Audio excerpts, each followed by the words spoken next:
नमस्कार दोस्तों, जय हिंद, वंदे मातरम। सभी मित्रों का, सभी भावी अध्यापक अध्यापिकाओं का, सभी शिक्षकों का अभिनंदन है आपके शिक्षक भर्ती के चैनल पर, यूट्यूब चैनल पर, जायसवाल कोचिंग सेंटर पर। दोस्तों मैं आपके साथ जायसवाल सर। दोस्तों बात करेंगे संस्कृत मॉडल पेपर की। यह सेकंड मॉडल पेपर है, टारगेट 30/30 है। दोस्तों आप चेक करना चाहते हैं कि इस वर्ष इस एग्ज़ाम में कैसे प्रश्न आना है, तो यह मॉडल पेपर आपके लिए बहुत इंपॉर्टेंट होने वाला है। तो वीडियो को इन तक देखिए, ये 30 प्रश्न देखिए और समझ के जाइए, बेहतरीन तैयारी कीजिए, ताकि जब एग्जाम में बैठें तो आर या पार की लड़ाई हो, यानी सीधे सिलेक्शन वाला टारगेट हो। तो चलिए शुरू करते हैं। और इसका पहला मॉडल पेपर देखना चाहते हैं या क्लासेज, तो आई बटन पे लिंक आएगा, आप लोग देख सकते हैं। चलिए शुरू करेंगे। ये आपके बेहतरीन लाजवाब प्रश्न। पहला प्रश्न स्क्रीन पर आ चुका है दोस्तों। पहला प्रश्न क्या पूछा जा रहा है, आइए पहले प्रश्नों को देखते हैं। और इन प्रश्नों पर सभी लोग ध्यानपूर्वक देखिएगा, क्योंकि यह मॉडल पेपर है, हो सकता है यही प्रश्न आ सकता है। और कैसे प्रश्न आना है इस बार के एग्जाम में, ये जरूर देखना, बहुत इंपॉर्टेंट है सिलेक्शन की दृष्टि से। प्रश्न है दोस्तों, अष्टाध्यायी के लेखक हैं, ये बहुत बार शिक्षक भर्ती में पूछा गया है। कात्यायन है, पतंजलि है, पाणिनि है या शाकटायन है। तो दोस्तों अष्टाध्यायी के लेखक सभी लोग जानते हैं, आपके पाणिनि जी हैं। ठीक है, तीसरा ऑप्शन सभी लोगों को सही हो जाएगा। दोस्तों आप लोग भी यहाँ पे स्कोर बता सकते हैं, मॉडल पेपर है। प्रश्न देखिए, वीडियो पॉज करें और आंसर कमेंट बॉक्स में करें कि 30 में से कितना स्कोर आप लोग प्रेजेंट टाइम पर क्रैक कर लेंगे। अयादि संधि का सूत्र क्या है दोस्तों, बहुत ही बेहतरीन लाजवाब प्रश्न है, आपके सिलेबस के आधार पर है, एकदम नए पैटर्न पर लाया गया है प्रश्न। तो अयादि संधि का सूत्र यहाँ पे क्या हो जाएगा, तो एचओ अवायवः क्या हो जाएगा, एचओ अवायवः आपका अयादि संधि का सूत्र है। डी ऑप्शन सही हो जाएगा। इन सभी यह मॉडल पेपर में आपके नॉर्मल प्रश्न है, ठीक है, थोड़ा कठिन वाले हैं, बहुत कठिन वाले भी प्रश्न हैं। तो अभ्यंतर प्रश्न कितने प्रकार के होते हैं, सभी मेरे भाई बहन, सभी लोग, आप लोग भावी अध्यापक अध्यापिकाएं हैं, सभी लोग कमेंट करेंगे अभ्यंतर प्रश्न कितने प्रकार के होते हैं। 4 प्रकार के, 5 प्रकार के, 6 प्रकार के, 7 प्रकार के। तो सही एवं सटीक आंसर जानते हैं, अभ्यंतर प्रश्न आपके प्रकार के होते हैं तो 5 प्रकार के होते हैं। आगे आने वाले प्रश्नों में बताएंगे कौन कौन से हैं। अगला प्रश्न देख लेते हैं। जस प्रत्याहार के अंतर्गत कौन से वर्ण आते हैं दोस्तों, तो जस प्रत्याहार के अंतर्गत जो वर्ण आते हैं वह कौन सा है। सटीक एवं सही आंसर आप लोग कमेंट कर चुके होंगे, उम्मीद यही है। तो जाबा गाडा दा, ये जस प्रत्याहार के अंतर्गत वर्ण आते हैं। सभी लोग नोट करते जाएंगे, टेलीग्राम में जरूर जुड़ लें, अगर आपने अभी तक भी नहीं जुड़ा है टेलीग्राम में सर्च कर लें जायसवाल कोचिंग सेंटर। यहाँ पर जितने भी पीडीएफ फाइल नोट्स है सब कुछ मिल जाएगा, पहले वाले भी क्लासेस की पीडीएफ फाइल नोट्स मिल जाएगी, क्योंकि राष्ट्र हित में शिक्षा की बात होती है। अगला प्रश्न है, मूर्धा से बोले जाने वाले वर्णों को चुनना है। दोस्तों मूर्धा से बोलने वाले जो वर्ण होते हैं वह कौन कौन से हैं, तो सभी लोग जानते हैं, ऋषि, टा, ठा, डा, ढा, अड़ा, रा और खा, खटकोण, ये मूर्धा से बोले जाने वाले वर्ण कहलाते हैं। अगला प्रश्न इंपॉर्टेंट है, संधि से भी प्रश्न आता है। तो विद्या धन अर्थी में संधि क्या होगा, सभी लोग जानते हैं, आ मिल के बड़ा में परिवर्तित होता है, तो वह कौन सा संधि होता है, तो सभी लोग जानते हैं दीर्घ स्वर संधि होता है। पहला ऑप्शन आप लोगों का सही हो जाएगा। अगला प्रश्न देख लेते हैं क्या पूछा जा रहा है। चक्रपाणी में समास है, तो चक्रपाणी में कौन सा समास है, सभी लोग कमेंट करेंगे चक्रपाणी कौन सा समास होगा। अव्ययी भाव, बहुब्रीहि, द्विगु समास, द्वंद्व समास।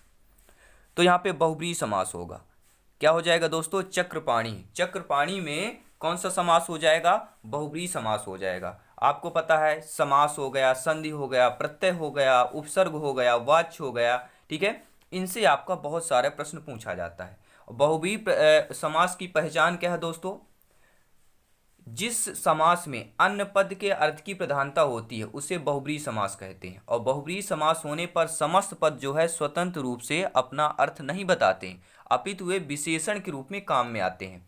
ठीक है, जैसे इस आपके 2 भेद होते हैं बहुब्रीहि समास में संस्कृत में, एक होता है समान अधिकरण बहुब्रीहि, एक होता है व्यधिकरण बहुब्रीहि। ठीक है, जैसे आपका चक्रपाणी यानी विष्णु होता है, यानी चक्रपाणौ यशसः, चक्र को धारण करने वाले अर्थात विष्णु हो जाएंगे। ठीक है, तो चक्रम पाणौ यशसः, इसका आपका समास का विच्छेद हो जाएगा। अगला प्रश्न देख लेते हैं, ज़्यादा डिटेल से जाएंगे नहीं क्योंकि ये मॉडल पेपर है, 30 प्रश्न देखेंगे, बाकी डिटेल से क्लासेस चल रही हैं उनको जरूर ज्वाइन करें। वृक्षात पत्राणि पतन्ति में वृक्षात में कौन सी विभक्ति है? दोस्तों वृक्षात पत्राणि पतन्ति, ये लाइन ध्यान दीजिए। इस लाइन में जो आपका वृक्षात दिया हुआ है, इस वृक्षात में कौन सी विभक्ति होगी? तृतीया, चतुर्थी, पंचमी, द्वितीया। तो वृक्षात पत्राणि पतन्ति यानी वृक्ष से पत्ते अलग हो रहे हैं, तो अलग होने के अर्थ में कौन सी विभक्ति होती है? सभी लोग कमेंट करेंगे कौन सी होती है? तो यहाँ पे पंचमी विभक्ति हो जाएगी। ठीक है।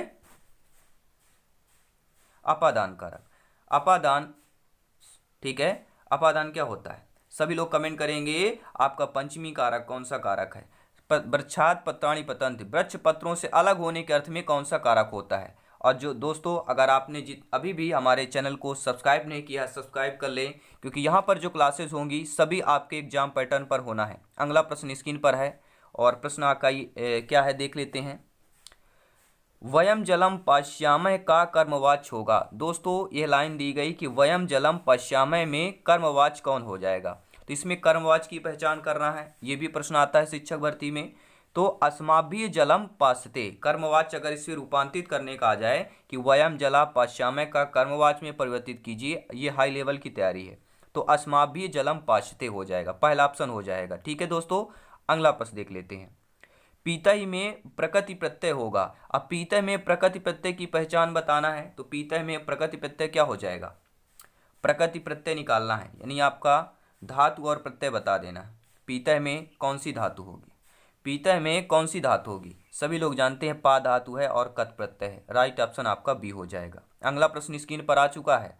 सभी मित्रों को जय हिंद है, वंदे मातरम है। आप सभी लोग भावी अध्यापक अध्यापिकाएं हैं और सभी शिक्षक जो होते हैं, राष्ट्र निर्माता में सबसे बड़ा योगदान आप लोगों को होता है। तो आप लोगों को मेरा नमन है, जायसवाल सर का नमन है। ये परिवार है, आप लोगों का परिवार है, लाइक शेयर करते रहेंगे। अगला प्रश्न देख लेते हैं।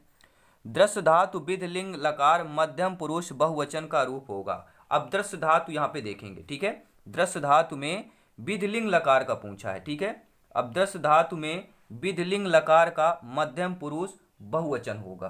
ठीक है, अब विधिलिंग लकार की यहाँ पे देखना पड़ेगा आपको, वो भी दृश्य धातु का देखना है।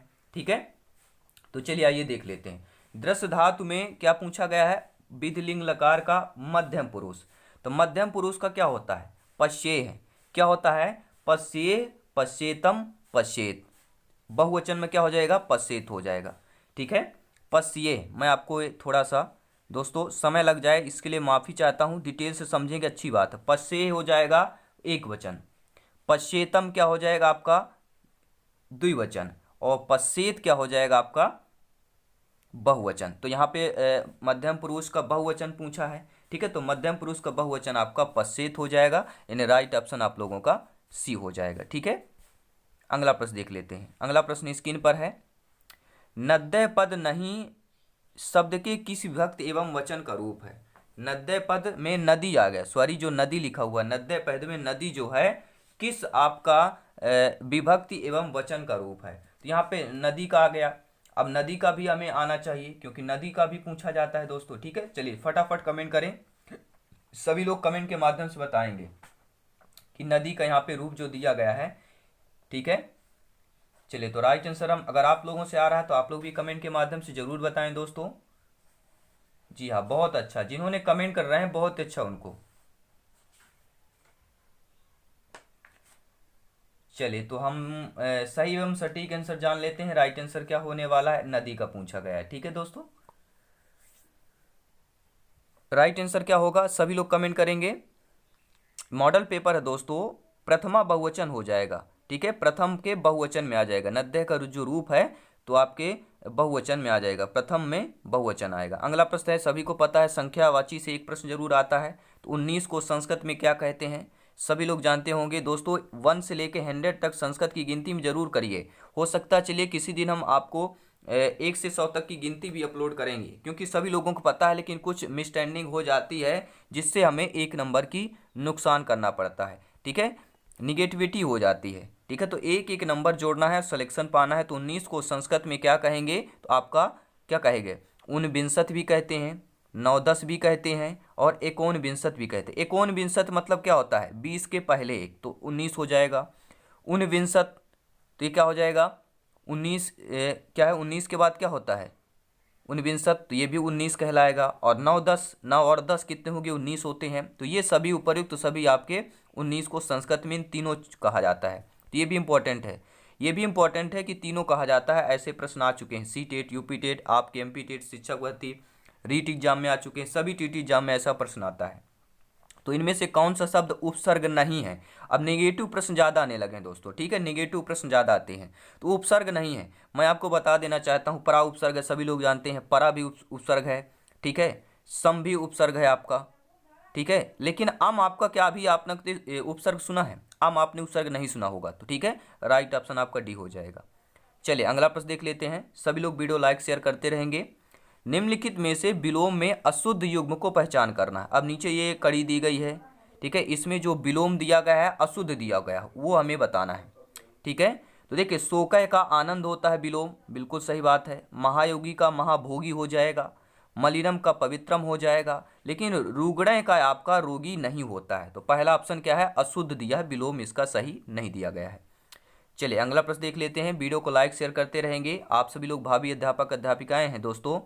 अभिज्ञान शाकुंतलम में कितने अंक है? जो आपकी अभिज्ञान शाकुंतलम है उसमें कितने अंक है? 5 हैं, 6 हैं, 7 हैं, 9 हैं। ये काफ़ी डीपली प्रश्न है और सिलेक्शन की दृष्टि से बहुत इंपॉर्टेंट है। तो राइट आंसर क्या हो जाएगा? 7 है। सभी लोग नोट कर लेंगे।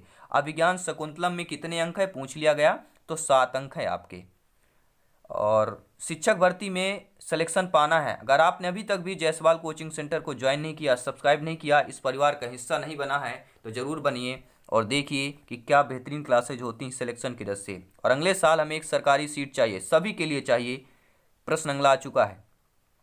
वाक्यम रसात्मक काव्यम किस आचार का काव्य लक्षण है? सभी लोग कमेंट करेंगे किस आचार का यह काव्य लक्षण है। रसात्मक वाक्यम काव्यम, वाक्यम रसात्मक काव्यम, रस युक्त ही वाक्य काव्य है। यह आचार विश्वनाथ जी का है, सभी लोग जानते हैं। अगला प्रश्न देख लेते हैं। संस्कृत में कितने लिंग हैं? 5 हैं, 2 हैं, 3 हैं, 4 हैं। बहुत ही सिंपल सी बात है। देखिए, अगर हम आपके सामने पूछेंगे तो बता देंगे। यही अगर एग्जाम में आता है तो हम फिर सोचने लगते हैं, क्योंकि वहाँ पे 4 ऑप्शन दिए रहते हैं, ठीक है।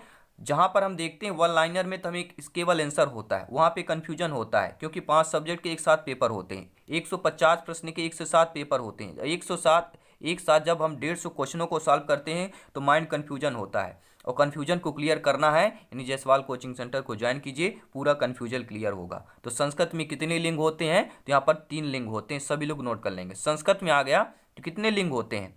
कितने लिंग होते हैं? 3 लिंग होते हैं, सभी लोग कमेंट करेंगे। अगला प्रश्न देख लेते हैं। अगला प्रश्न स्क्रीन पर आ चुका है।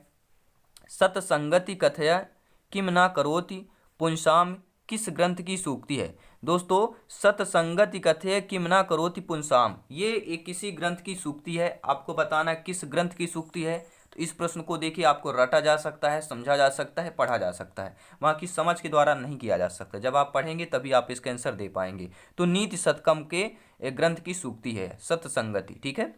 अगला प्रश्न देख लेंगे। वीडियो को लाइक शेयर करना आना चाहिए, इस प्रश्न पर वीडियो लाइक आ जाना चाहिए। सभी लोग आपको लाइक कर दीजिएगा, क्योंकि आप लोगों सभी लोग परिवार हैं। आप लोगों का सब आप हैं तो हमें दोस्तों, जी हाँ, आप हैं तो ये परिवार है, ये चैनल है। तो मुझे पढ़ना अच्छा लगता है, इसका अनुवाद संस्कृत में करना है। मुझे पढ़ना अच्छा लगता है, सभी लोग बोलेंगे मुझे पढ़ना अच्छा लगता है। मुझे पढ़ना अच्छा लगता है, इसका संस्कृत में अनुवाद कीजिए।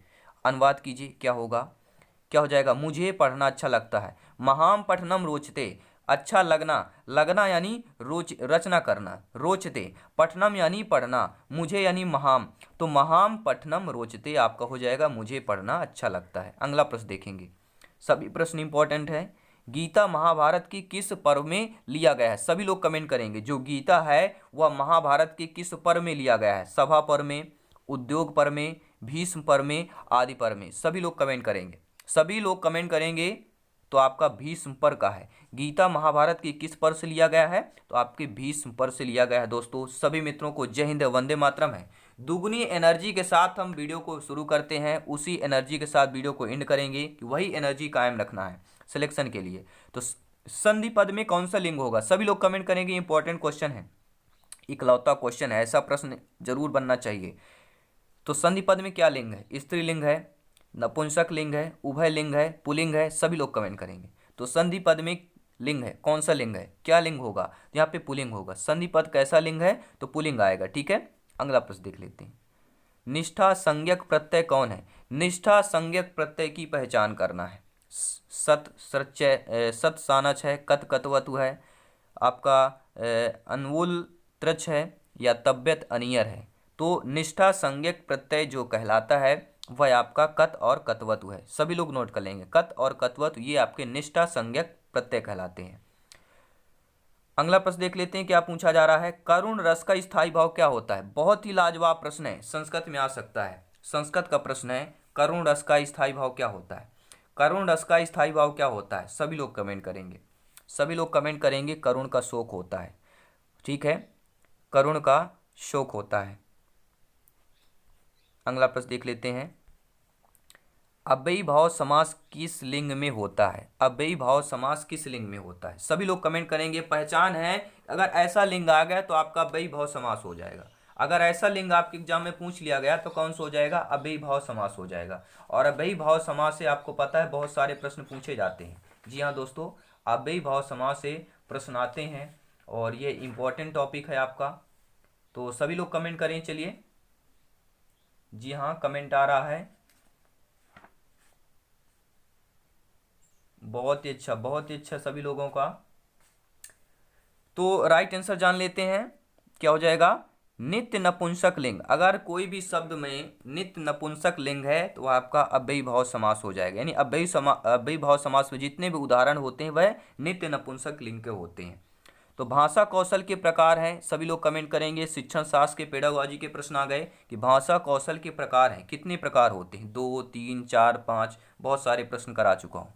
संस्कृत शिक्षण पेडागोजी में अभी तक 500 प्लस आपके एमसीक्यूज हो चुके हैं। क्लासेस डेली देखिए दोस्तों, सिलेक्शन पाना है।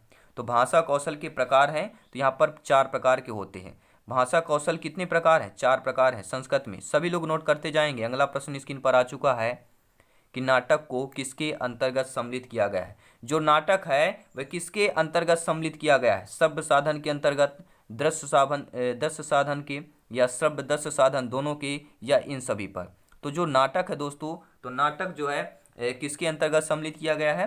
तो यह आपके दृश्य शब्द दोनों के, क्योंकि नाटक दिखता भी है और नाटक में जो बोलते हैं वो सुनते भी हैं। तो दृश्य शब्द दोनों के साधन पर सम्मिलित किया गया है।